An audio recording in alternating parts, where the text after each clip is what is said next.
Hello friends, मैं नीतू आपके अपने YouTube channel study of science में स्वागत करती हूँ। आज हम क्लास 7 का थर्ड चैप्टर, जो कि बहुत इंटरेस्टिंग है, हीट के बारे में डिस्कस करेंगे। Let's start. सबसे पहले हम इस चैप्टर में पढ़ेंगे hot and cold, measuring temperature, laboratory thermometer, clinical thermometer, transfer of heat and kinds of cloth we wear in summer and winter. One by one हम इन टॉपिक के बारे में डिस्कस करेंगे। Let's start from our first topic, hot and cold. बच्चों, ये बहुत interesting chapter है। आई होप आपको ये अच्छे से समझ में आएगा और आप अच्छे से सुनेंगे भी। देखिए, अभी गर्मियाँ चल रही है, तो आपको सबको पता होगा कि आपको क्या चीज़ खाना पसंद है। आइसक्रीम, ठंडा पानी पीना पसंद है, ठंडी जगह पे रहना पसंद है। कोई भी गर्म चीज़ है, उसको देख के आपको ये लगेगा कि आपको बहुत ज़्यादा गर्मी लगती है। आप सन के आगे बहुत ज़्यादा देर तक नहीं रह पाएंगे। इसके अलावा अगर आप किसी चीज़ को टच करते हो तो आपको पता चल जाएगा कि कौन सी चीज़ गर्म है और कौन सी चीज़ ठंडी है। अब देखिए, मैं आपको बोलूं कि आपको नाम लेते ही समझ में आ जाएगा कि कौन सी चीज़ गर्म है और कौन सी ठंडी। Ice cream cold, spoon in A tea cup, यानी आपने अगर टी के कप में स्पून को डिप किया है तो उस स्पून को जैसे ही आप टच करते हो तो कैसी लगती है वो, hot. Fruit juice cold, handle of a fry pan, यानी फ्राई पैन का जो हैंडल होता है वो कैसा होता है, प्लास्टिक का होता है। तो वैसे तो वो क्या होता है, हीट इंसुलेटर होता है। अगर वो प्लास्टिक का है तो वो कैसा रहेगा, नॉर्मल रहेगा। लेकिन जैसे ही मेटल का होगा वो, तो क्या हो जाएगा, वो गर्म हो जाएगा। तो इस तरह से आप किसी भी ऑब्जेक्ट को क्या कर सकते हो, ऑब्जर्व कर सकते हो कि कौन सी चीज़ गर्म है और कौन सी चीज़ ठंडी। लेकिन आप एक चीज़ मुझे बताइए, क्या सभी चीज़ों को आप टच करके बता सकते हैं कि कौन सी चीज़ गर्म है और कौन सी चीज़ ठंडी है? Let's take one example. जैसे कि कोई भी आपने गर्म पानी लिए हैं, एक पानी ठंडा लिया है, एक पानी गर्म लिया है और एक पानी थोड़ा सा ज़्यादा गर्म लिया है। सबसे पहले आप ठंडे पानी में अपना हाथ डिप करते हो। उसके बाद जैसे ही आपने नॉर्मल पानी में डिप किया तो वो आपको एकदम से गर्म पानी लगेगा। तो क्या आपको रियलिटी में वो पानी गर्म है? नहीं है। तो इसीलिए ये रिलायबल नहीं है। जो भी सेंस ऑफ टच है वो रिलायबल नहीं है। इसके अलावा इसका एक नुकसान भी है। जैसे ही आप किसी एकदम से गर्म चीज़ में टच करोगे तो आपको हार्म भी हो सकता है, आपका हाथ भी जल सकता है। तो इससे बचने के लिए हमने एक चीज़ का, एक ऑब्जेक्ट को गरम मेज़र करने के लिए हमने एक यूनिट बनाई, यानी मेज़रमेंट बनाई, जिसको हम टेम्परेचर बोलते हैं। एक रिलायबल मेज़र होता है ये, किसी भी ऑब्जेक्ट के हॉटनेस को बताता है। उसको हम क्या बोलते हैं, टेम्परेचर बोलते हैं। ठीक है। और टेम्परेचर को हम एक डिवाइस की हेल्प से मेज़र करते हैं, and that device is called thermometer. Okay. सबसे पहले थर्मोमीटर दो तरह के होते हैं, एक होता है क्लिनिकल थर्मोमीटर, एक होता है लेबोरेटरी थर्मोमीटर। जो आपका क्लिनिकल थर्मोमीटर होता है, ये थर्मोमीटर हमारी बॉडी के टेम्परेचर को मेज़र करने में हेल्प करता है। देखिए, क्लिनिकल थर्मोमीटर, जैसे आप डॉक्टर के पास जाते हो, आपको फीवर है, तो वो क्या करता है, आपकी टंग के नीचे थर्मोमीटर को रखता है और वो उसके अंदर मरकरी फिल होती है। तो जैसे ही उसमें बॉडी का टेम्परेचर जाता है तो वो मरकरी का लेवल राइज हो जाता है। ठीक है। ये डिग्री सेल्सियस की हेल्प से हम इसको मेज़र करते हैं। और जो क्लिनिकल थर्मोमीटर होता है, इसकी जो रेंज होती है वो 35 डिग्री सेल्सियस से 42 डिग्री सेल्सियस तक ही होती है। ये देखिए। अब देखिए, एक और चीज़ होती है, और भी स्केल होते हैं, जैसे फ़ारेनहाइट होता है। इसमें एक इम्पोर्टेंट बात यह है कि 35 से 42 डिग्री ही क्यों होता है, क्योंकि ह्यूमन का जो नॉर्मल बॉडी टेम्परेचर होता है, नॉर्मल बॉडी टेम्परेचर वो कितना होता है, 37 डिग्री सेल्सियस। अब जो रेंज है वो 36 भी हो सकता है, 35 भी हो सकता है, लेकिन 35 से कम नहीं होता और ना ही 42 से अबोव कभी भी ह्यूमन बॉडी का टेम्परेचर होता है। तो इसीलिए इसका जो टेम्परेचर है 35 से 42 डिग्री तक ही हम मेज़र कर सकते हैं। मेनली क्लिनिकल फील्ड में ही यूज़ होता है और इसको ह्यूमन बीइंग के लिए ही हम अप्लाई कर सकते हैं। इसमें एक बल्ब लगा होता है, एक कंस्ट्रक्शन होती है, इस तरह की, और एक कैपिलरी एक ट्यूब होती है। ठीक है, रेड एरो हमें दिखाता है कि जो टेम्परेचर है वो 37 डिग्री है। ओके, आई होप इसके अंदर मरकरी फिल होती है और ये बल्ब के अंदर फिल होती है। एक और क्वेश्चन होता है कि जैसे ही हम अपनी बॉडी से बाहर ये टेम्परेचर थर्मोमीटर निकालते हैं तो ये उस टाइम बॉडी का टेम्परेचर क्यों नहीं बढ़ता, यानी ये जो लेवल है उस टाइम क्यों नहीं जाता। देखिए बच्चों, ये जो बल्ब होता है इसको हम किंक बोलते हैं, और ये जो किंक होता है ये मरकरी के लेवल को बॉडी के बाहर आके बढ़ने से और घटने से रोकता है। ठीक है, आई होप क्लिनिकल थर्मोमीटर के बारे में आपको समझ आ गया होगा। एक और चीज होता है, क्लिनिकल थर्मोमीटर को हम लैब वगैरह में या किसी भी वाटर के लेवल को चेक करने में यूज नहीं कर सकते, क्योंकि ये ब्रेक डाउन हो सकता है, और जो मरकरी होती है वो बहुत ज़्यादा क्या होती है, पॉइजनस होती है, तो ये हमारे लिए हार्मफुल भी हो सकता है। तो हमें कभी भी लैब के अंदर यूज नहीं करना है क्लिनिकल थर्मोमीटर को। ओके, नेक्स्ट,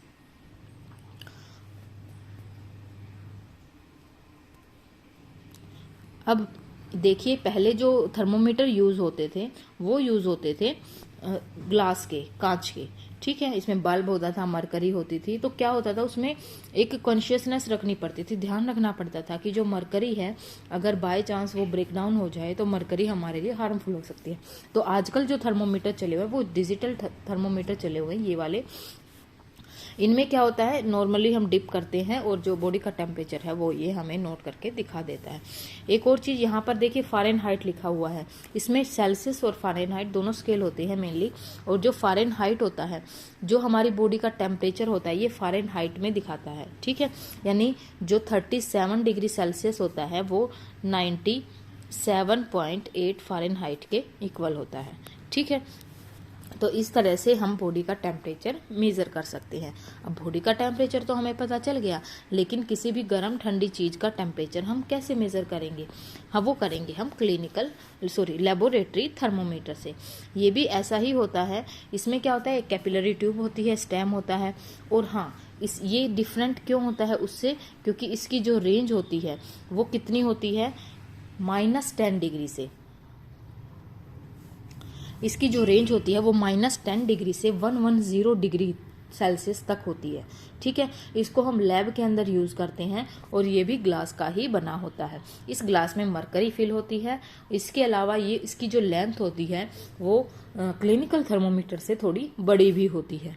ओके, नॉर्मली जो अगर रूम टेम्परेचर पे हम पानी का लेवल जब चेक करते हैं तो जो रूम टेम्परेचर होता है, अगर रूम के अंदर हम इसको रख देते हैं तो वो 25 डिग्री सेल्सियस हमें मेजर करके दिखाता है। ठीक है, आई होप लेबोरेटरी थर्मोमीटर के बारे में आपको समझ आ गया होगा। अब हम पढ़ते हैं ट्रांसफर ऑफ हीट। देखिए, हीट जो ट्रांसफर होती है वो 3 चीज़ों की हेल्प से होती है, कंडक्शन, कन्वेक्शन एंड रेडिएशन। देखिए, सबसे पहले हम बात करते हैं कंडक्शन की। जैसे ही हम किसी चीज को टच करते हैं, जैसे हमने हीट फ्लेम कोई भी लकड़ी ली और उस लकड़ी को हम बर्न हो रही है कोई लकड़ी, और उसको हमने दूसरी लकड़ी की हेल्प से बर्न करवाया, तो वो जो हीट है एक लकड़ी से दूसरी लकड़ी में जाके ट्रांसफर हो चुकी है, तो उसको हम बोलेंगे कंडक्शन, यानी एनर्जी जो ट्रांसफर हुई है बाय डायरेक्ट कॉन्टैक्ट से हुई है। ठीक है, और इसके फिर नेक्स्ट है कन्वेक्शन। इनके बारे में हम नेक्स्ट डिटेल में अभी पढ़ेंगे। सबसे पहले हम बात करते हैं कंडक्शन के बारे में। कंडक्शन वो प्रोसेस होती है जो हीट ट्रांसफर होती है हॉट एंड से कूल एंड की तरफ होती है। जैसे सपोज करिए हम बात करते हैं, हमने कोई फ्राई पैन रखा है और उसके अंदर पानी डाल दिया और उसको हमने कहाँ रख दिया, गैस के ऊपर रख दिया। अब जो गैस है वो क्या है, गर्म है। थोड़ी देर में वो फ्राई पैन कैसा हो जाएगा, गर्म हो जाएगा। तो जो हमारी हीट है वो गैस से कहाँ चली गई, फ्राई पैन के पास। तो हमारी हीट कहाँ ट्रांसफर हुई, हीट से गैस से फ्राई पैन में। थोड़ी देर के बाद जो हैंडल होता है फ्राई पैन का हैंडल, वो भी क्या हो जाता है, गर्म होना शुरू हो जाता है। तो वो हैंडल स्टार्टिंग में तो ठंडा था, लेकिन गर्म से ठंडे की तरफ गई है हमारी हीट, तो वो भी थोड़ी देर में क्या हो जाएगा, ठंडा हो जाएगा। तो जो हीट ट्रांसफर हुई है, जब डायरेक्ट कॉन्टैक्ट हुआ है चीज़ों का, तभी हमारी हीट ट्रांसफर हुई है। ठीक है, हॉट एंड से कूलर एंड की तरफ जब कोई भी हीट मूव करती है, ट्रांसफर करती है, तो उसको हम कंडक्शन बोलते हैं। देखिए, सभी चीज़ों में हीट ट्रांसफ़र नहीं होती है, सभी ऑब्जेक्ट में हीट ट्रांसफ़र नहीं होती है। जैसे आपने देखा होगा कि जो फ्राई पैन का हैंडल होता है, अगर वो प्लास्टिक का बना हुआ है आगे का, तो वो गर्म नहीं होता है। इसकी बजाय अगर वो लोहे का बना है तो वो जल्दी से गर्म हो जाता है। तो इस कुछ उनको बोलते हैं कंडक्टर और इंसुलेटर, यानी जो कोई भी मेटल की चीज़ें होती हैं उनमें हीट आसानी से ट्रांसफ़र हो जाती है, जैसे copper, iron, gold and silver. इसके अलावा प्लास्टिक, रबड़, वुड या ग्लास की हम चीज़ें जब लेते हैं तो हीट ट्रांसफ़र नहीं हो पाती। ठीक है, आपने देखा होगा रबड़ के ग्लव्स हम यूज़ करते हैं कोई भी गर्म चीज़ को हटाने के लिए, या फिर लकड़ी का फ्राई पैन का हैंडल बना होता है या प्लास्टिक का बना होता है, तो उससे क्या होता है, हीट ट्रांसफ़र आगे तक नहीं हो पाती, जबकि मेटल की चीज़ों में से हीट आसानी से ट्रांसफ़र हो जाती है। आई होप ये कंडक्शन का टॉपिक आपको समझ आया होगा। अब हम बात करते हैं कन्वेक्शन की। कन्वेक्शन में क्या होता है, जैसे सपोज करिए आपने पानी को गर्म किया है, अब जहाँ से गर्म हो रहा है नीचे की तरफ से पानी गर्म होगा। अब क्या होगा, जो गर्म वाला पानी होगा वो ऊपर आ जाएगा, और जो ऊपर वाला पानी था वो उस टाइम ठंडा था। ये देखिए जो रेड कलर में आपको दिखाई दे रहा है ये कैसा है, देखिए रेड कलर में आपको दिखाई दे रहा है ये कैसा पानी है, ये गर्म पानी है, वार्म यानी हॉट वाटर। और ये ब्लू वाला ये कैसा है, कूल है। देखिए स्टार्टिंग में क्या हुआ, बर्न आग जलाई गई, और उसके बाद क्या हुआ, फ्लेम के पास जो भी पानी था वो गर्म हो गया। अब इस गर्म कोई भी चीज़ जब होती है तो वो हल्की हो जाती है, यानी ये जो पानी है ये कहाँ चला गया, ऊपर चला गया। अब ये जो ऊपर वाला पानी था, ठंडा पानी था, ये कहाँ आ गया, नीचे आ गया। ठीक है, अब नीचे आने के बाद फिर ये पानी गर्म हुआ, गर्म होने के बाद फिर ये पानी कहाँ चला गया, ऊपर चला गया। अब ऊपर वाला भी पानी पहले गर्म था और ये वाला भी गर्म हो गया। अब जो साइड वाला पानी होगा वो क्या चला जाएगा, नीचे चला जाएगा, और ये भी पानी गर्म हो जाएगा। इस तरह से हमारे बर्तन का पूरा पानी गर्म हो जाता है, और ये प्रोसेस चलती रहती है जब तक कि पूरा पानी गर्म ना हो जाए। तो ये जो मोड ऑफ हीट ट्रांसफ़र है इसको हम बोलते हैं कन्वेक्शन। अब ये डायरेक्ट कॉन्टैक्ट से नहीं हुआ, ये किससे हुआ है, मॉलिक्यूल के ट्रांसफ़र से। ठीक है, मॉलिक्यूल के कॉन्टैक्ट से, मॉलिक्यूल ऊपर गए हैं और फिर मॉलिक्यूल की मूवमेंट हुई है। इस तरह से कन्वेक्शन जो है एक ऐसी प्रोसेस है जिसके अंदर जो मॉलिक्यूल्स होते हैं वो क्या करते हैं, मूव करते हैं, यानी वार्म मॉलिक्यूल ऊपर चले जाते हैं और कूल मॉलिक्यूल नीचे आ जाते हैं। फिर से वो कूल मॉलिक्यूल गर्म हो जाते हैं और ऊपर चले जाते हैं, और साइड के जो मॉलिक्यूल हैं वो गर्म हो जाते हैं। तो इस तरह से हमारी प्रोसेस चलती रहती है। कन्वेक्शन के अंदर एक बहुत ही इम्पोर्टेंट एग्जाम्पल है सी ब्रिज और लैंड ब्रिज का। देखिए सबसे पहले हम बात करते हैं समुद्र किनारे जो रहने वाले लोग हैं वो क्या करते हैं, जो विंडो लगवाते हैं अपनी, कहाँ लगवाते हैं, समुद्र की तरफ लगाते हैं। ठीक है, क्यों, ताकि उनको ठंडी हवा आ सके। कैसे, देखिए जो लैंड पे जो हवा होती है वो जैसे ही सूरज की रोशनी उसके ऊपर गिरती है वो हवा कैसी हो जाती है, गर्म हो जाती है। अब जब गर्म होगी तो वो हल्की होगी, यानी राइजेज अप होगी, और कहाँ चली जाएगी, कूलर एंड की तरफ चली जाएगी। ठीक है, जो ठंडी हवा है वो कहाँ आ जाएगी, लैंड की तरफ आ जाएगी। अब जो लैंड की तरफ आ चुकी है हवा, ठंडी वाली हवा कहाँ आ गई, लैंड की तरफ आ गई। ठीक है, अब जो लैंड से समुद्र की तरफ जो मूव किया है, यानी गर्म हवा ने समुद्र की तरफ जो मूवमेंट किया है उसको हम बोलते हैं सी ब्रिज। और सी ब्रिज, सी मतलब समुद्र और ब्रिज मतलब हवा, यानी समुद्र से आने वाली जो ठंडी हवा है वो कहाँ आ गई, अब लैंड की तरफ आ गई, तो इसको हम बोलते हैं sea bridge. The air from the sea, जो समुद्र से आने वाली हवा है उसको हम सी ब्रिज बोलते हैं। अब क्या होगा, ये कब होगा, दिन के टाइम पे होगा, और रात के टाइम पे क्या होगा, जो सी ब्रिज को रिसीव करने में, यानी ठंडी हवा है समुद्र की, तो अब रात में क्या होता है, रात में जो पानी होता है एयर लैंड के कंपैरिजन में धीरे धीरे कूल होता है। ठीक है, तो उस टाइम पे जो समुद्र की हवा होती है वो कैसी होती है, गर्म होती है, और मिट्टी क्या हो जाती है, ठंडी हो जाती है। तो उस टाइम पे क्या होगी, जो समुद्र से आने वाली गर्म हवा है वो कहाँ जाएगी, लैंड की तरफ जाएगी, और लैंड से जाने वाली ठंडी हवा है वो कहाँ जाएगी, कूल कर देगी किसको, सी ब्रिज को। ठीक है, तो ये क्या, इस तरह से मूवमेंट जो होता है मॉलिक्यूल्स का होता रहता है, और इसको हम बोलते हैं, लैंड से आने वाली जो कूल एयर है उसको हम बोलेंगे क्या, सी ब्रिज, सॉरी लैंड ब्रिज। ठीक है, यानी लैंड से एयर की तरफ जो मूवमेंट हुई है, कूल एयर लैंड की तरफ आई है, ठीक है, और उसके बाद वो सी की तरफ चली गई। Cool air from the land move toward the sea, this process is called land breeze, ठीक है। सी ब्रिज और लैंड ब्रिज के बारे में आई होप आपको समझ आ गया होगा। ये एक और एग्जांपल देखिए, दिन के टाइम पे होता है सी ब्रिज और रात के टाइम पे होता है लैंड ब्रिज, ठीक है। उसके बाद हम बात करते हैं रेडिएशन की। रेडिएशन में क्या होता है, जैसे आप कभी भी गर्मी में अभी इस टाइम पे आप बाहर जाते हो तो जो सन होता है वो क्या करता है, बहुत ज़्यादा हीट रेडिएट करता है और आप एकदम से गर्म हो जाते हो, यानी आपको गर्मी लगती है।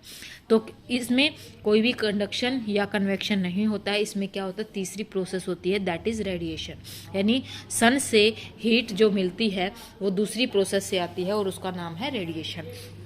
यानी transfer of heat by radiation does not require any medium, किसी मीडियम की इसको जरूरत नहीं होती। It can take place whether a medium is present और नॉट, चाहे कोई मीडियम हो या ना हो, ये हमेशा प्रेजेंट रहता है, ठीक है। आई होप रेडिएशन तो बहुत ईजी है, ये आपको समझ आया होगा। अब देखिए एक और चीज बात बताते हैं, kinds of cloth we wear in summer and. आप सबको पता है कि जो समर में हम कपड़े पहनते हैं वो कॉटन क्लॉथ पहनते हैं और विंटर में हम पहनते हैं वूलन क्लॉथ पहनते हैं। समर में हम जो कपड़े पहनते हैं वो हल्के कलर के पहनते हैं, यानी वाइट कलर के क्लॉथ पहनते हैं, जबकि विंटर में हम क्लॉथ जो पहनते हैं वो पहनते हैं डार्क कलर के। ऐसा क्यों होता है?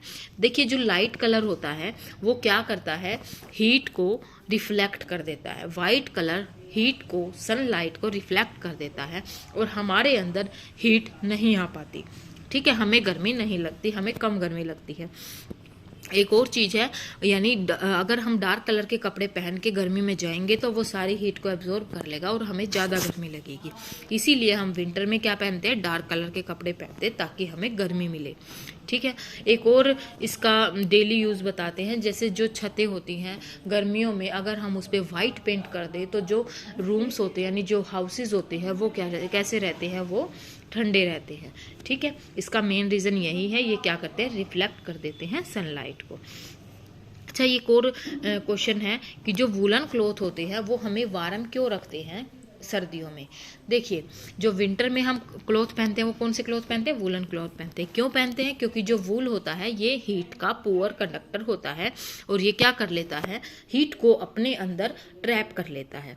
क्योंकि जो वूलन क्लॉथ होते हैं वो गर्म होते हैं, तो ये जो एयर होती है वो फाइबर और कॉटन क्लॉथ के बीच में जो ट्रैपिंग होती है वो इसके अंदर मॉलिक्यूल्स होते हैं तो ये क्या कर लेते हैं, उसको ट्रैप कर लेते हैं। जबकि कॉटन क्लॉथ में ऐसा कोई स्पेस नहीं रहता जिससे एयर ट्रैप हो सके, ठीक है। देखिए फर होते हैं या फिर कोई इनमें लूप्स बने होते हैं, ये क्या कर लेंगे, सारी हीट को एब्जॉर्ब कर लेंगे। मैं आपसे एक क्वेश्चन पूछती हूँ, आई होप ये क्वेश्चन आप जरूर रीड करेंगे या मुझे कमेंट सेक्शन में इसका आंसर ज़रूर देंगे। सर्दियों में आपको दो चॉइसेस दी जाएंगी, एक आपको एक सिंगल जैकेट दी जाएगी, दूसरा आपको दो पतले कपड़े दिए जाएंगे। तो आप कौन सी टाइप के कपड़े पहनना पसंद करेंगे? ये इसका आंसर मुझे कमेंट सेक्शन में बताना और क्यों करेंगे ये भी मुझे ज़रूर बताना। So let's do some exercise. I hope ये चैप्टर आपको समझ आया होगा, तो आप एक्सरसाइज भी इजीली कर सकते हैं। सबसे पहले हम करते हैं 2 example each of conductor and insulator. Conductor कौन से होते हैं, जो हीट को कंडक्ट करते हैं। कंडक्टर में क्या है, जितने भी मेटल्स होते हैं, आयरन, स्टील, और इंसुलेटर में प्लास्टिक और ग्लास, वुड, ठीक है। तो ये किसका एग्जाम्पल है, इंसुलेटर और कंडक्टर का। अब हम बात करते हैं नेक्स्ट क्वेश्चन की। The hotness of an object is determined by. कोई भी चीज गर्म है उसे हम किस चीज की हेल्प से डिटरमाइन करते हैं, दैट इज टेम्परेचर। और आप मुझे बताएंगे कि जो टेम्परेचर होता है, टेम्परेचर को हम कौन सी डिवाइस की हेल्प से मेजर करते हैं, that is thermometer. Temperature of boiling water can not be measured by. अब कोई पानी उबल रहा है उसको हम किसकी हेल्प से मेजर नहीं कर सकते, कौन से थर्मोमीटर? मैंने आपको बताया था कि क्लिनिकल थर्मोमीटर का यूज हम सिर्फ ह्यूमन बॉडी के टेम्परेचर के लिए ही मेजर करेंगे। तो यहाँ पर आंसर क्या आ जाएगा, क्लिनिकल थर्मोमीटर। यहाँ हम कौन सा थर्मोमीटर यूज करेंगे, laboratory. Can not be measure, water, boiling water को हम मेजर नहीं कर सकते, किसकी हेल्प से, क्लिनिकल थर्मोमीटर की हेल्प से नहीं कर सकते। किसकी हेल्प से कर सकते हैं, लेबोरेटरी थर्मोमीटर की हेल्प से। Temperature is measured in degree Celsius, degree Celsius की हेल्प से हम मेजर करते हैं। No medium is required for transfer of heat by the process of, कौन सी प्रोसेस की हेल्प से हमें मीडियम की जरूरत नहीं होती? मैंने अभी अभी बताया, रेडिएशन, रेडिएशन में हमें किसी भी मीडियम की जरूरत नहीं होती। No a cold steel spoon is dipped in a cup of hot milk, heat is transferred to its other end by the process of, मैंने बताया आपको, मैंने ठंडी चम्मच को चाय में या दूध में गर्म में डुबो दिया है, तो जो हीट होगी वो ट्रांसफर हो जाएगी दूसरे एंड की तरफ। ये किसकी वजह से होता है? That is conduction. Clothes of dash colour absorb more heat better than clothes of light colour, तो कौन से कलर के क्लोथ्स एब्जॉर्ब करते हैं ज्यादा हीट? Dark colour. अब करते हैं match. Land breeze blows during, land breeze जो होती है वो किस टाइम ब्लो करती है? That is night. और sea breeze blows during day. Dark colour cloth are preferred during, dark colour के क्लॉथ कब पहनने चाहिए हमें? विंटर में। और लाइट कलर के क्लॉथ समर में। अब वही क्वेश्चन जो मैंने आपको लेसन के बाद भी बताया था कि मैं आपको चॉइस दे रही हूँ कि मैं ज़्यादा लेयर्स वाला क्लॉथ विंटर में आपको दिए जाते हैं और एक थिक लेयर का क्लॉथ मैं आपको दे रही हूँ, तो कौन से टाइप का क्लॉथ आप उस टाइम पहनना पसंद करेंगे और क्यों? ये मुझे आप कमेंट सेक्शन में ज़रूर बताना। आई होप ये वीडियो आपको पसंद आई होगी, इस चैप्टर आपको हेल्पफुल रहेगा। चैनल को सब्सक्राइब करें, वीडियो को लाइक ज़रूर करें। Thank you.